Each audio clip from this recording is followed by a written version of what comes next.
নমস্কাৰ লাৰ্নাৰ্ছ, জুৰিছ টেম্পলৰ আজি নতুনটো ভিডিঅ'ত মই তোমালোক সকলোকে পুনৰবাৰ স্বাগতম জনাইছোঁ। আজি আমাৰ এই ভিডিঅ'টোত সুপ্ৰিম কোৰ্টৰ এটা ৰিচেণ্ট জাজমেণ্টৰ ওপৰত লোৱা হৈছে আৰু সেই জাজমেণ্টৰ কেছ টাইটেলটো হ'ল Anis versus the state government of NCT আৰু এইটো ডিচাইড কৰিছিল এখন ক্ৰিমিনেল এপিল বেঞ্চৰ পৰা আৰু বেঞ্চখন গঠিত হৈছিলে মাননীয় chief justice of India DY Chandrachud sir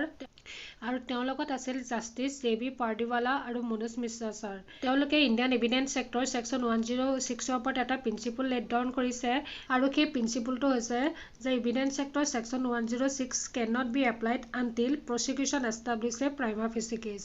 গতিকে আহা অলপো প্ৰব্লেম নকৰাকৈ আমি এই বিষয়ে ডিছকাছ কৰোঁ। এভিডেন্স এক্টৰ যিটো ছেকশ্যন 101 এইটো মোৰ আগতো এটা ভিডিঅ'টো মই ডিছকাছ কৰিছিলোঁ আৰু সেই ছেকশ্যন 101ৰ মতে বাৰ্ডেন অফ প্ৰুফ সদায় সেইজন মানুহৰ ওপৰতে থাকে যেতিয়া এজন মানুহে কিছুমান ফেক্ট এক্সিষ্ট হৈ আছে বুলি এচাৰ্ট কৰি থাকে অৰ্থাৎ প্লিড কৰি থাকে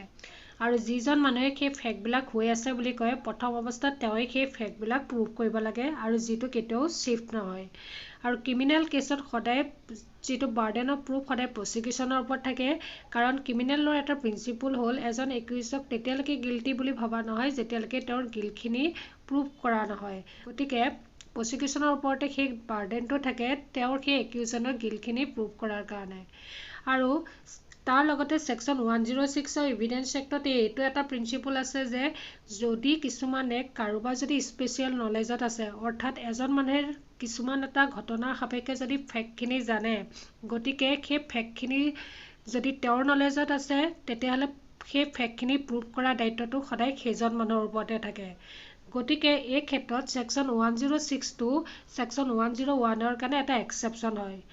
গতিকে বৰ্তমান এই কেছটোত যিটো Anis versus the state government of NCT এই কেছটোত কি হৈছিলে তাত যিজন ক্ৰিমিনেল হয় তেওঁ এজন এপিল ফাইল কৰিছিলে সেই ক্ৰিমিনেলজনে এটা মাৰ্ডাৰ কমিট কৰিছিল তেওঁৰ নিজৰ ৱাইফৰে আৰু সেই মাৰ্ডাৰটো কৰিছিলে ৰাতিপুৱা একদম দুকমুকালি সময়তে আৰু মাৰ্ডাৰ কৰা সময়ত তেওঁৰ ঘৰত তেওঁৰ বাহিৰে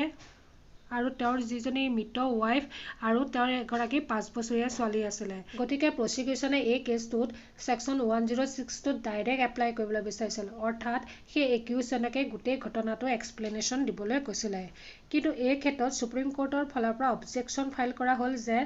ছেকশ্যন 106টো সদায় কোৰ্টে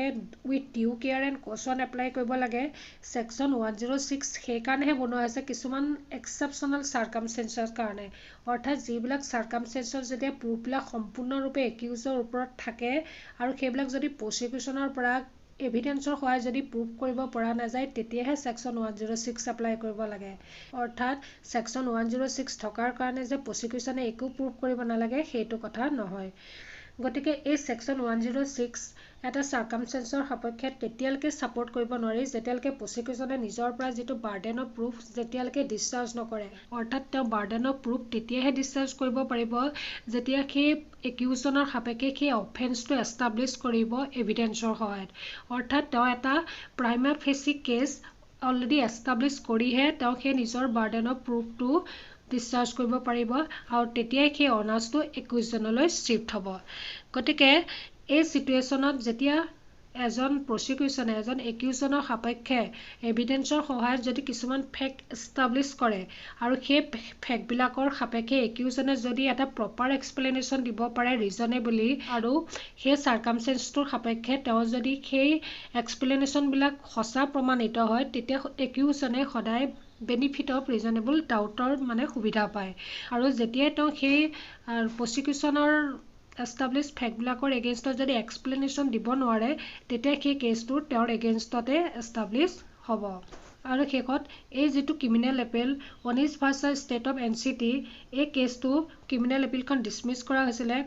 পিছত প্ৰচিকিউশ্যনে এই কেছটোৰ সাপেক্ষে ছেকশ্যন 106 এপ্লাই কৰিবৰ কাৰণে যিমানবিলাক ফাণ্ডামেণ্টেল ফেক্টছ আছিলে সেইবোৰ গোটেইবিলাকে প্ৰমাণ কৰিব পাৰিছিল। প্ৰথম অৱস্থাত এই ফেক্টটোত যিজন একিউজড হয় সেই একিউজজনক সেই ঘটনাস্থলীত অকলে পোৱা গৈছিলে যেতিয়া ইনভেষ্টিগেশ্যন অফিচাৰ গৈ পাইছিলেগৈ যেতিয়া তেওঁ মৃত ৱাইফৰ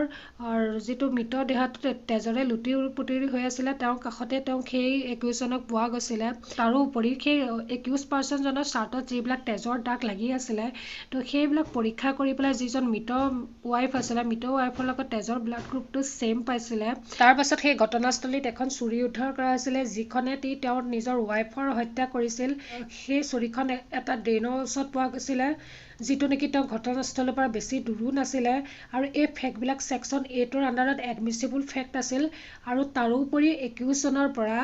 যিবিলাক ফেক্ট মানে তেওঁলোকে চাৰ্কামষ্টেঞ্চৰ পৰা উদ্ধাৰ কৰিছিলে সেই গোটেইবিলাকো ফেক্টটো ছেকশ্যন 27 অফ এভিডেন্স এক্টৰ আণ্ডাৰতো এডমিছিবল আছিল গতিকে প্ৰচিকিউশ্যনে এই ফেক্টবিলাক এষ্টাব্লিছ কৰিব পৰাৰ কাৰণে এইখন ক্ৰিমিনেল এপিল মানে ডিছমিছ হৈ গৈছিলে আৰু